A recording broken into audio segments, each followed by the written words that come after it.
பாவக்காய் வத்தல், சாம்பார் சாதம், ரச சாதம், தயிர் சாதம், கம்ம சாப்பாடு அவ்வளோ ஏங்க ஸ்நாக்ஸாக வச்சு சும்மாவே சாப்பிட்லாம். சூப்பரான பாவக்காய் வத்தல் எப்படி ரெடி பண்ணுறதுன்னு பார்க்கலாம் வாங்க.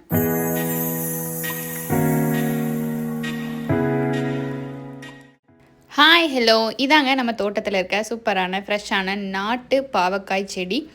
கெமிக்கலாக எந்த விதமான பெஸ்டிசைடு, ஹெர்பிசைடு, உரம் எதுவுமே நாங்கள் கொடுக்கறதில்ல. இது நாட்டு பாவக்காய் செடிங்க. ஸோ காய் கொஞ்சம் குட்டியாக தான் இருக்கும், ஆனால் கசப்பு ரொம்ப பயங்கரமாக இருக்குங்க. இந்த காயில் குழம்பு பொரியெல்லாம் வச்சா குழந்தைங்க அதிகமாக சாப்பிட்றதில்ல. அதனால தான் பாவக்காய் வத்தல் ரெடி பண்ண போகிறேன். வாங்க பார்ப்போம். ஃபர்ஸ்ட் நம்ம பாவக்காயை இந்த மாதிரி ரவுண்ட் ஷேப்பாக கட் பண்ணி எடுத்து வச்சுருங்க. கட் பண்ண பாவக்காயை தண்ணியில் போட்டு கொஞ்சம் நேரம் நம்ம வேக வைக்கணும். பாவக்காய் முழுசாக வெந்துட வேண்டாங்க, கொஞ்சமாக வெந்தால் போதும். பிகாஸ் நம்ம வெயிலில் காய வச்சு அடுத்து எண்ணெயில் பொரிக்க போகிறோம். ஸோ ஹாஃப் குக் ஆயிருந்தாவே போதும். நல்லா தண்ணி கொதிச்சு வருது பாருங்கள். அவ்வளோதாங்க. இந்த ஸ்டேஜில் நம்ம ஸ்டவ் ஆஃப் பண்ணிடலாம். இப்போது வெந்த பாவக்காயை நல்லா தண்ணி வடிகட்டிட்டு இந்த மாதிரி ஒரு தட்டில் ஸ்ப்ரெட் பண்ணி வச்சுருங்க.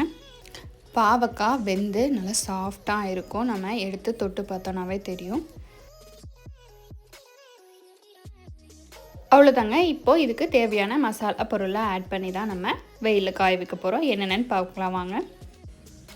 ஃபர்ஸ்ட் சால்ட் பார்த்திங்கன்னா ஒரு 4 to 5 ஸ்பூன் எடுத்துக்கலாம்.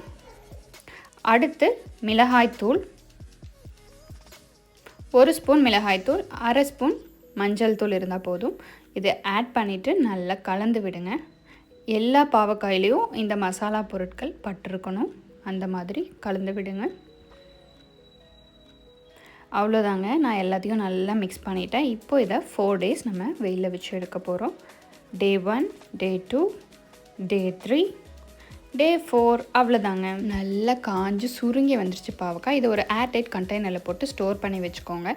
நமக்கு இப்போ பாவக்காய் வத்தல் வேணுன்றப்ப நல்லா ஆயிலை ஹீட் பண்ணிவிட்டு அதுக்கப்புறமா லோ ஃப்ளேமில் வச்சுருங்க, இல்லைனா கரிஞ்சிடும்.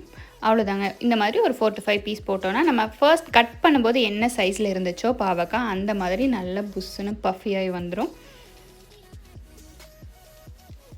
லைட் ப்ரௌன் கலர் வந்தால் போதும், நம்ம எடுத்துடலாம். அவ்வளோதாங்க. சூப்பரான பாவக்காய் வத்தல் ரெடி. இதை நம்ம தண்ணி படாமல் வச்சுட்டா 6 மாதம் 1 வருஷம் கூட வச்சு யூஸ் பண்ணலாங்க. எவ்வளோ கிறிஸ்பியாக இருக்குது பாருங்கள். கம்மங்கூழுக்கு தயிர் வச்சு நான் இன்றைக்கி பாவக்காய் வத்தல் சர்வ் பண்ணியிருக்கேன். நீங்களும் இதை கண்டிப்பாக ட்ரை பண்ணி பாருங்கள். எப்படி வந்துச்சுன்னு ஃபீட்பேக்கை கமெண்ட் செக்ஷனில் சொல்லுங்கள். அண்ட் மறக்காமல் நம்ம ஹாப்பி கிச்சன் சேனலுக்கு சப்ஸ்கிரைப் பண்ணிவிடுங்க. Thank you so much for your support.